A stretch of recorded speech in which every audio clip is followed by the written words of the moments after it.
Hello, may you introduce yourself, please? Hello, yes. My name is Lorenzo Alonso. I am from Spain.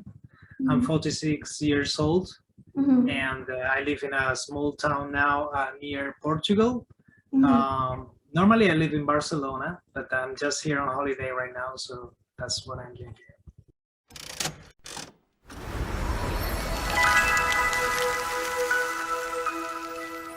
Can you reveal most common stereotypes about Spain and about Spanish people? Okay, yeah, well, I've been abroad a lot, like I've traveled around the world quite a lot. And people always ask me things about, for example, the food. It's like we are always eating things like paella, gazpacho, churros, I don't know, all the typical foods that every foreigner tries when they come here in Spain, which is not the case. It's like as if I was saying that Russian people are always drinking vodka. I guess that's not the case always. Same thing happens with Spanish people. Also, a lot of things having to do with being lazy. Like we are normally people see us as I don't know, a little bit, lazy. That's a word. Yeah. Also, things that have to do with the weather, like we are always having fun. We are always going to the beach. We are always like drinking and partying all the time, like 24/7.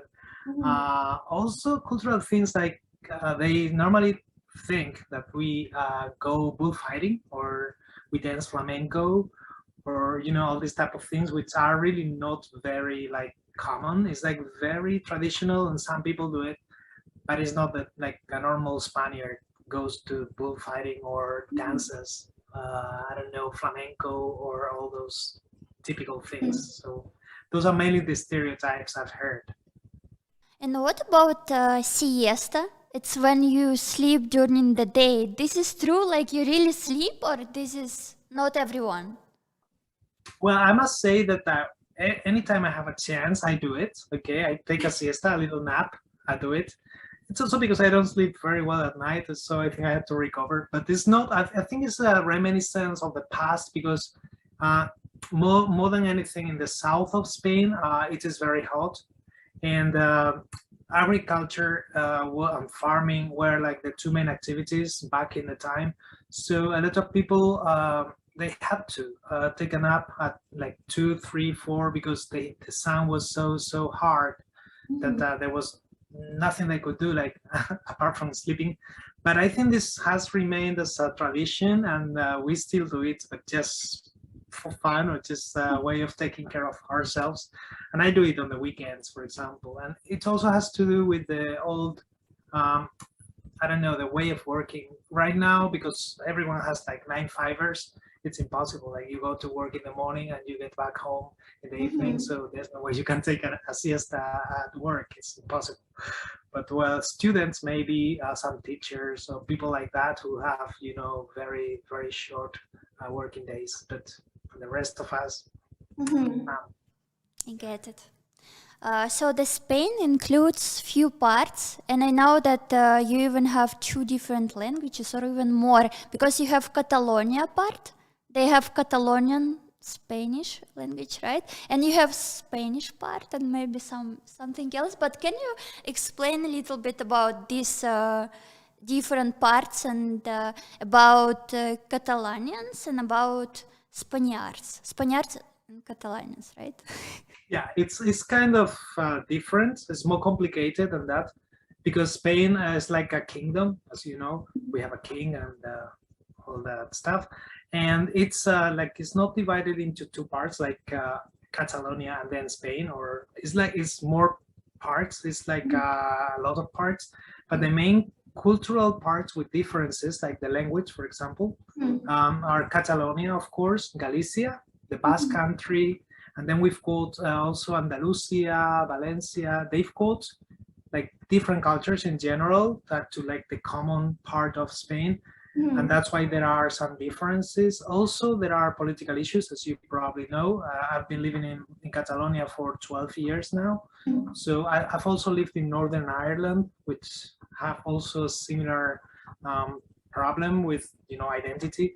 And yeah, the problem is that like 50% of the population in Catalonia don't feel Spanish, and the other 50% feel both Spanish and Catalan. So that is a problem because, you know, in the end, and there were a few years ago, like 2-3 years ago, as you might know, because of the news, there were really problems even with the police, and because they wanted to vote, but the government wouldn't allow Catalan people to. I'm not a Catalan myself, but well, I have my own opinion. I think like people should be able to vote. Then what happens after that depends on more things because it's complicated. But well, there was a little of, you know, troubles, and it was an interesting time for me as let's say non-Catalan person living in Catalonia to see it from the outside. But also the television and the news magnify everything, and when you are living it there, it's not that much. I mean, there have been problems, but it's not that much. I hope that answers the question more or less. So can you explain a little bit about your life in Spain, in the area where you live, and maybe in general what lifestyle people have in this area? Yeah, as I told you before, maybe it depends a lot on when you live in Spain, because the south and the north, and in the north, the east and the west, they are very, very different. Okay, the south is more traditional, so people normally have like very familiar life, like they are with their families, they spend time with the family. I'm not saying that in the north people don't do it, but people in the north are more European in the sense that they tend to be more independent. Like people when they are young, they tend to travel more abroad and go to different places, like inside and outside Spain. But in the south, it's more like they want to stay at home with their parents, and they want to travel within Spain, but they are not so fond of maybe traveling abroad. That's my experience. I might be wrong. As I told you, I live in a very little town. Like I come from a very little town in the southwest of Spain, so I more or less know what I've lived as a child when I was younger. Then I moved, as I told you, and I've lived and worked and studied in a lot of different places and countries. And well, my life now is like in Barcelona, for example. You've got a lot of cultural life. What I do is when I'm not working, what I do is I go for a stroll, for a walk, because I love Barcelona. It's a very nice city. It's not as safe as it was like maybe 10 years ago. There's more, I don't know, danger now, but it's not so bad. Still, I've lived in New York, I've lived in London, I've lived in Madrid, and those places to me are more dangerous, but still Barcelona is nice. So you can go for a walk, you can go to museums, you can go to concerts. Well, taking apart all the COVID problems that, you know, have stopped us from doing many of the things we used to do. But it's a very like social lifestyle that you can carry out in Barcelona, and that's my experience in the last, as I told you, last 12 years. So other than that, well, I don't know, concerts, cinema, going out with friends, tapas. Yeah, I love that. Like you don't know what to do, you go anywhere, you just sit down and you take your, I don't know, patatas bravas, which is like potatoes with a spicy sauce, and you have your beer or your whatever it is you drink, just to relax and be with your friends. It's not a question of just eating, it's just more like a social thing.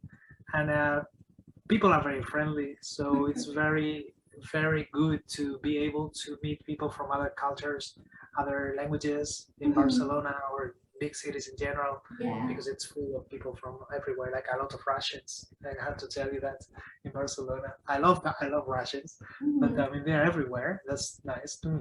Anyway. So talking about geographical position of Spain, because it's near to the coasts, you have coasts and you have many weathers, right? So can you explain a little bit about areas that you have in Spain, and also Spanish people travel a lot inside the country, or they prefer go outside?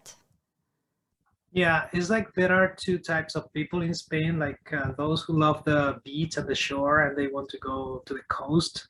Like every time they've got some free time.